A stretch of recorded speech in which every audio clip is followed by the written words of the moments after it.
Welcome to part 2 of the Graduate Orientation Podcast. In this podcast, I will discuss the important administrative procedures and policies that go along with beginning your graduate career here at Stony Brook. This portion of the podcast can be tedious, but is important information to pay attention to. Let's get started. I will begin by going over registration, teaching assistant, research assistant, or graduate assistant employment, and tuition.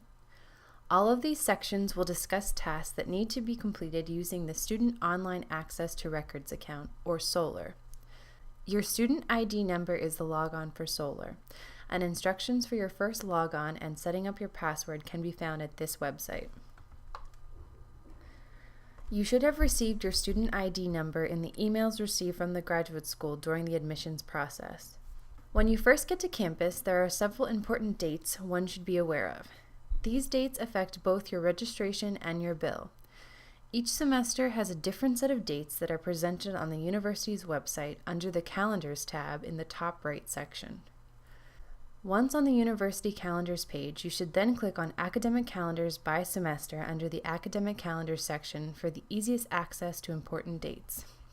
Finally, look for the Graduate School section and click the PDF option for the upcoming semester.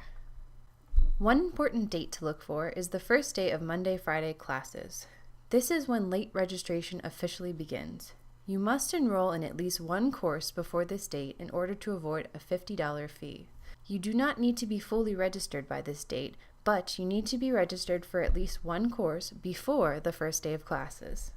Another important date is the last day of tuition liability complete forgiveness. This is after day 5 of classes and is the last day to drop a course without tuition liability. Any courses dropped on or after this day will be liable for some percentage of tuition.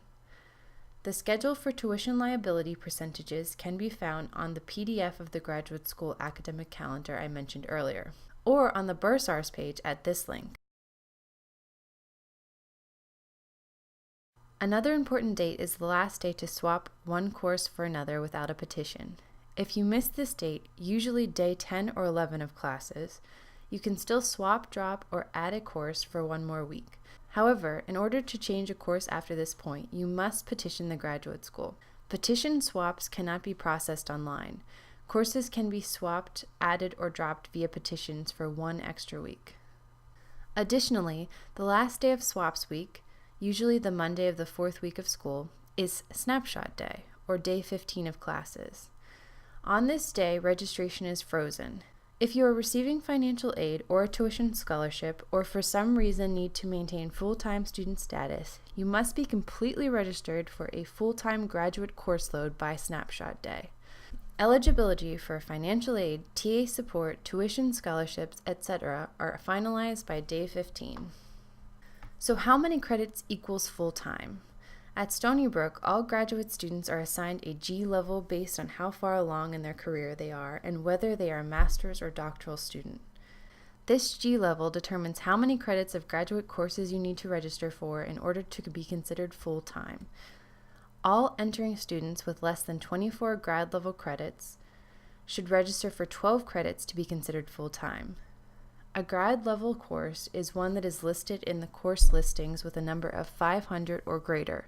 If you're a master's student, this is the G1 level, and if you're a PhD student, this is the G3 level. Once you have 24 graduate credits, you move up to the next level. For master's students, that is G2, and you will need to register for 9 credits to be considered full-time. For PhD students, this is G4. And you will also need to register for 9 credits to be considered full-time. PhD students have a third level, G5, which you are promoted to upon finishing all degree requirements except for your dissertation. This is also known as an ABD or Advanced to Candidacy. Full-time G5 students also must register for 9 credits. When first logging on to SOLR, you may notice that you have a hold on your account. These are registration blocks, which can be put on your account for a variety of reasons. For example, unpaid parking fines or overdue library books may cause these. In this context, however, the graduate school will typically put a hold on your account for a future semester.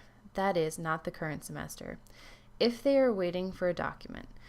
For For instance, if you just graduated from undergraduate and are waiting for your final transcript, the graduate school will place a hold on your account for your first semester. This hold will be removed once the graduate school has received your final transcript. Always remember to check the date of your hold. Do not assume that you simply cannot register with a hold on your account. Often you can register for courses even with an account hold. Other holds you may encounter are health insurance or finances related, which simply require an electronic signature from you in order to be removed. So make sure you click on each hold and read any information about it on your Solar account. Many graduate students are offered financial support by their department in the form of tuition, scholarship, and/or an assistantship. The details of these awards should be in your offer letter you receive from your department. On Solar, your tuition scholarship will show up as financial aid, while your stipend money from an RA, TA, or GA will come in the form of a biweekly paycheck. You can ask your graduate program coordinator when you should expect your first paycheck, typically 2 to 4 weeks after the semester starts. There are 2 payrolls on campus: state payroll, which covers TAs and GAs, and the Research Foundation, which covers RAs. These 2 payrolls are the source of all major administrative differences between being a TA, GA, or an RA. These differences are listed here, and we will talk more about them in the 4th podcast when we discuss health insurance. These positions qualify you for subsidized health insurance, but you must personally enroll in the correct plan in order to get coverage. See Orientation Podcast Part 4 for more information on health insurance. State payday is bi-weekly on Wednesday, and research payday is bi-weekly on Friday. So be sure when you talk to your coordinator to find out which payroll you're on, if you don't already know. Stony Brook University is a state school, which means the tuition for in-state residents is less expensive than for out-of-state residents. This means that you will likely want to declare New York State residency, if you are not already a New York State resident, as soon as possible in order to receive the reduced tuition rate. If you have a tuition scholarship, this is a typical requirement of your tuition scholarship. You can apply for New York State residency by following the directions on the Bursar's website. Any questions about New York State residency can be directed to the Student Accounts Office. Unfortunately, international students cannot apply for residency.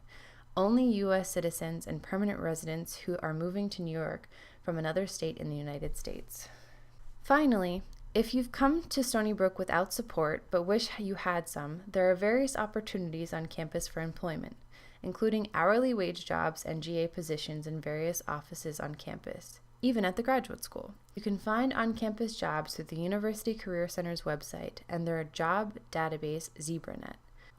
Being employed on campus creates an extra skill set that you can take with you beyond what you've learned from your degree program.